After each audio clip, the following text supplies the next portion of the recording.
ఏయ్ మా శివాజీ చేతికి సంఖ్యలేస్తారా? ఏయ్ అసలు మీరు మనుషులరా? కడుపుకి అన్నం తింటున్నారా, గడ్డి తింటున్నారా? రేయ్ దమ్ముంటే బయటికి రండిరా, మీ సంగతి తేల్చేస్తాను. అగరే నీకు గుండెకాయ ఉందిరా, కనీసం తలకైనా ఉందిరా? ఇది అన్యాయం అని ఎందుకు చెప్పలేదురా? నువ్వెందుకు చెప్పలేదురా? కరెక్టే, నాకు తలకాయ లేదు, ఆ పోలీసు వాళ్ళకి గుండెకాయ లేదు. అల్లుడు నిన్ను రక్షించుకోలేకపోయాను అల్లుడు, నా లైఫ్ వేస్ట్ అయినా.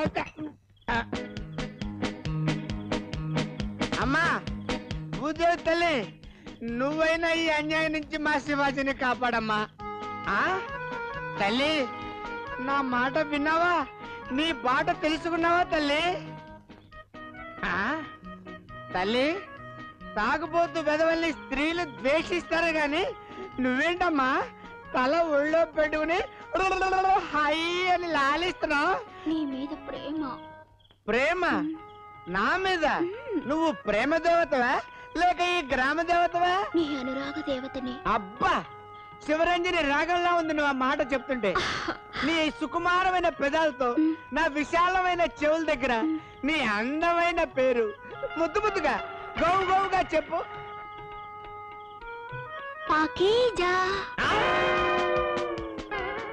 జంబర జంబ, నీ అమ్మ కడుపు మాడ, నా మందంతా దిగిపోయింది కదే. అమ్మో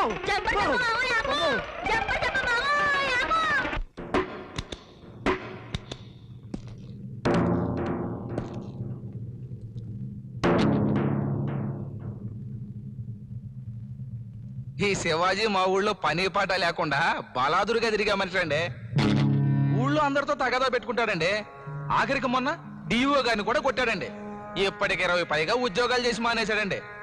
ఊళ్ళో ఉన్న పారంపోకు స్థలాలన్నీ ఈ శివాజీ ఆక్రమించుకున్నాడండి. సర్వే ఆఫీసర్ వస్తే పట్టా తన పేరు రాయమన్నాడండి. ఒప్పుకోలేదని చంపేశాడు. అడ్డం వస్తే మా వాళ్ళిద్దరిని చంపాడండి. నేను తప్పించుకున్నాను. చెప్పేది అబద్ధం. నా బిడ్డ ఎవరిని చంపలేదు. మీరు చెప్పదలుచుకున్నది బోన్లోకి వచ్చి చెప్పండి.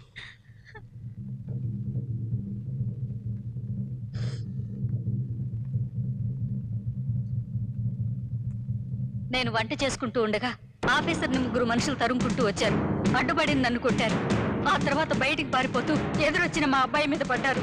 దెబ్బలు తగిలి నన్ను చూసి మా అబ్బాయి వాళ్ళని కొట్టాడు. ఆ తర్వాత వాళ్ళల్లో వాళ్లే కొట్టుకుని చంపుకున్నారే తప్ప మా శివాజీ ఎవరిని హత్య చేయలేదు. మిస్టర్ జస్టిస్, ఈవిడ కట్టుకదలడానికి ప్రయత్నిస్తున్నారు. బజార్లో అంతమంది మగాళ్ళుండగా వాళ్ళందరినీ కాదని సర్వే ఆఫీసర్ గారు ఈ ఆడమనిషి కాపాడుతుందని వెళ్ళాడా? వాళ్ళ ఇంట్లో సామాన్లు, టీవీ, అద్దాలు పగలగొట్టారని చెబుతుంది. కొడుకును కాపాడుకోవడం కోసం తనే పగలగొట్టి ఈ డ్రామా ఆడి ఉండొచ్చుగా. ఈ కేసుని 25వ తేదీకి వాయిదా వేస్తున్నాను.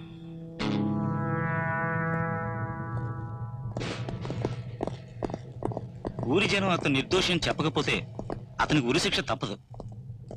పాపం ఊరంతా కలిసి అతని నిర్దోషిని సాక్ష్యం చెప్పకపోతే ఉరి తీస్తారు కదండి. నోరు మూసుకో. ఆ భాషాగాడికి వినిపించిందంటే నడి రోడ్డు మీద మనం నురిదిస్తాడు. భవతి భిక్షాందేహి. ఎవరో ముస్తాడు వచ్చినట్టున్నాడు. పిడిగడు బియ్యం వేసిరా.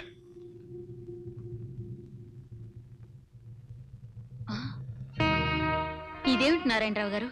మేము బిచ్చమెత్తుతున్నది పిడికెడి బియ్యం కోసం కాదు, గుప్పెడు న్యాయం కోసం. వీధి వీధి తిరిగి 7 కొండల వాడి మొక్కు తీర్చడం కోసం ముష్టెత్తుకునే వాళ్ళని మీరు చూసుంటారు. ఊరికంబ వెక్కపోతున్న మా కొడుకు ఊపిరి కోసం మిమ్మల్ని ప్రార్థిస్తున్నాను. మా శివాజీ నిర్దోషాన్ని సాక్ష్యం చెప్పండి. చేతులు జోడించి మిమ్మల్ని వేడుకుంటున్నాను. మా కోసం అబద్ధం ఆడమని మిమ్మల్ని అడగటం లేదు. మీరు చూసింది చూసినట్టు నిజం చెప్పండి చాలు.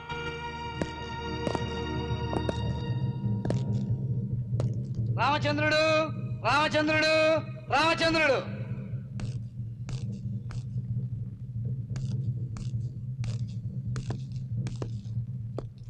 మార్చి 28వ తేదీన ఏం జరిగింది?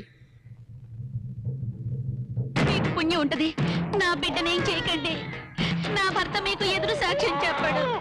నీ మొగుడు కోర్టులో నోరు విప్పాడు, వీడు పర్మనెంట్ గా నోరు మూస్తాడు. ఆఫీసర్ గారితో శివాజీ గొడవ పట్టడం నా కళ్ళారా చూశానండి. గొడవ ఎందుకు వచ్చిందో నాకు తెలియదండి. కానీ ఆఫీసర్ని అడ్డు వచ్చిన లల్లు సత్యబాబుని ఈయనే కత్తితో పొడి చంపాడండి.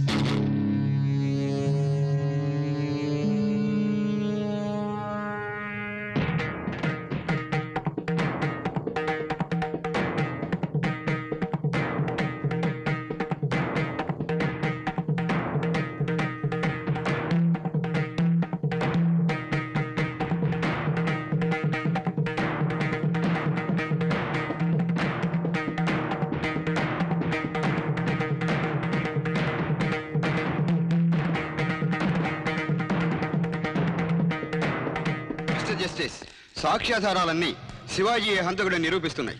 కాబట్టి భారత శిక్షా స్మృతిని గౌరవిస్తూ ఈ నేరస్తుల్ని కఠినంగా శిక్షించమని కోర్టు వారిని కోరుతున్నాను. వేసవి సెలవులు ముగిసిన తర్వాత ఈ కేసు విచారణ తిరిగి ప్రారంభించబడుతుంది. మహాలక్ష్మి, మహాలక్ష్మి, అయిపోయింది, అంతా అయిపోయింది.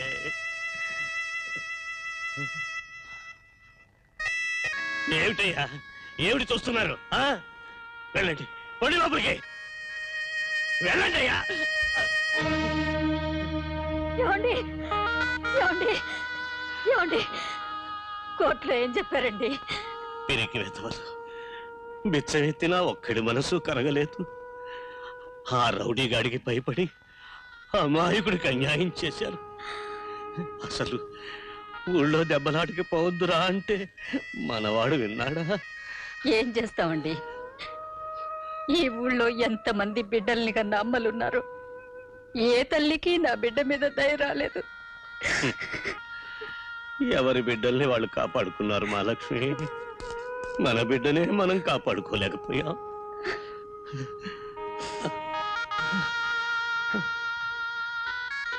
శ్రీహరి, హై స్కూల్లో 10వ తరగతి పాఠాలు చెప్పేవాడిని 1వ తరగతి టీచర్గా ఇక్కడికి మార్చిన. ఇంత దూరం వచ్చింది మా ముసలి పట్టుల కోసం కాదయ్యా, వాడి కోసం.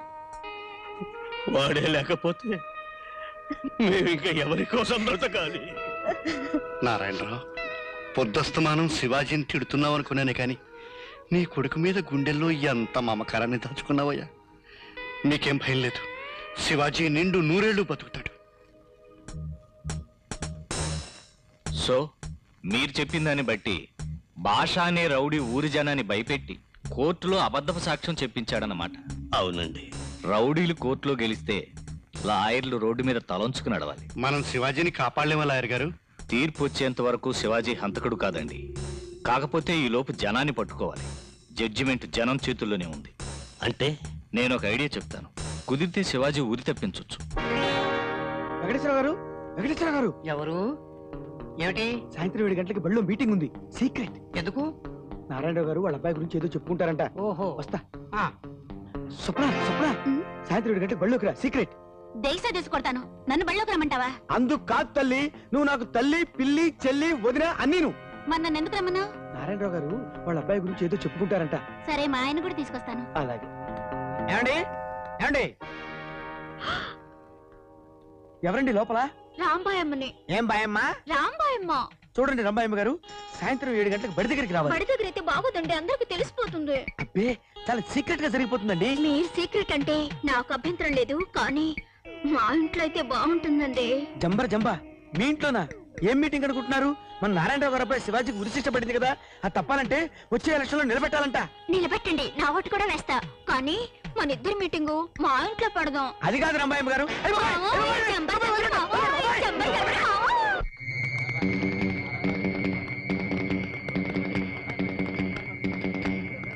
మీరెవరూ మా కోసం కోర్టులో నిజం చెప్పలేకపోయారు. ఆ భాషకి భయపడి మీరు అలా చేశారని మాకు తెలుసు. అందుకే ఈ సమావేశం రహస్యంగా ఏర్పాటు చేశాం. మీకు మళ్ళీ ఒకసారి చేతులెత్తి నమస్కరిస్తున్నాను. మాకు సహాయం చేయండి. కోర్టులో నోటితో అబద్ధం సాక్ష్యం చెప్పిన మీరు ఇప్పుడు ఓటుతో శివాజీని గెలిపిస్తే అతనికి శిక్ష తప్పుతుంది. ఏ రౌడీకి మీరు భయపడుతున్నారో ఆ రౌడీని ఎదిరించగల మగాడు శివాజీ. ఏ ఎమ్మెల్యే అండ చూసుకుని ఆ భాష ఎగిరి పడుతున్నాడో ఆ ఎమ్మెల్యేని శివాజీయే ఓడించాలి. ఏంటి అలా సైలెంట్ అయిపోయారు? ఓటేయటానికి కూడా భయమేనా? బకాసురుడు రోజుకో మనిషిని 2 దున్నపోతుల్ని తిన్నట్టు మనం ఇలా సైలెంట్ గా కూర్చుంటే రోజుకో ఫ్యామిలీ లేపేస్తాడు. మీరు శివాజీ నిలబెట్టండి, మేమందరం ఓట్లేసి గెలిపిస్తాం.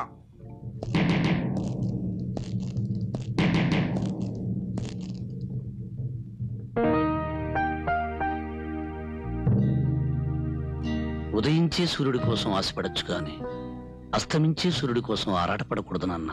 నువ్వు ఉదయించే సూర్యుడివిరా. రాబోయే ఎన్నికల్లో నువ్వు ఇండిపెండెంట్ గా నిలబడాలని మా అందరి కోరిక. నీ ఎన్నికల గుర్తు కూడా అదే. నేనా? ఓట. ఇంతవరకు ఈ చెయ్యి ఓటు మీద ముద్ర వేయలేదు, ఈ వేలి మీద ఇంకు పడలేదు. నేను ఎన్నికలు నిలబడాలా? అవును. గాంధీ గారు కటకటాల వెనక నుంచే స్వాతంత్ర్యం కోసం పోరాడారు. నువ్వు కటకటాల వెనక నుంచే ఈ ఎన్నికల్లో పోరాడాలి. హత్యలు చేసిన వాళ్లే రాజకీయాన్ని అడ్డం పెట్టుకుని శిక్షలు తప్పించుకుంటున్నారు. నిన్నటిదాకా రౌడీ అని పిలిచిన నోళ్లే ఎన్నికల్లో గెలిచాక ఎమ్మెల్యే గారు అని గౌరవంగా పిలుస్తాయి. నా కొడుకు ఎమ్మెల్యే అవ్వాలని నేను కోరుకోవటం లేదు, కలకాలం బతకాలని కోరుకుంటున్నాను. ప్రజలు ఓటే వాళ్ళ నోటి మాటగా కోర్టు తీసుకుంటుందని లాయర్ గారు చెప్పారు. ఇవిగో నామినేషన్ పేపర్లు తీసుకొచ్చాను, వీటి మీద సంతకాలు పెట్టు.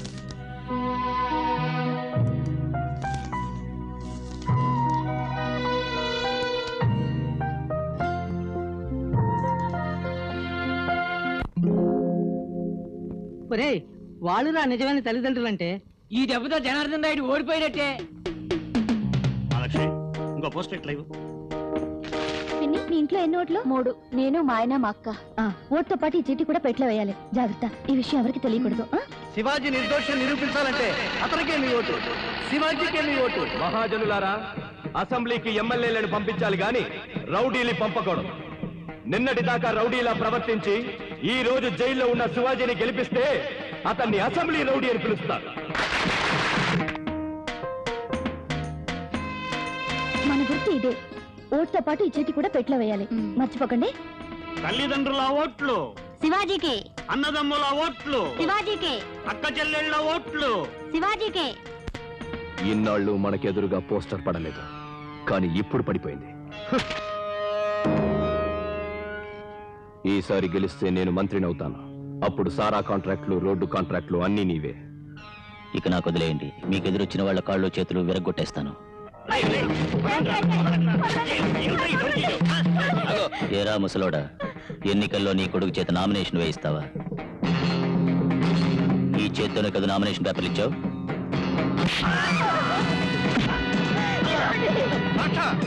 అబే కుత్తే హెడ్ మాస్టర్, హెడ్ తీస్తా, ఆగక్కడ.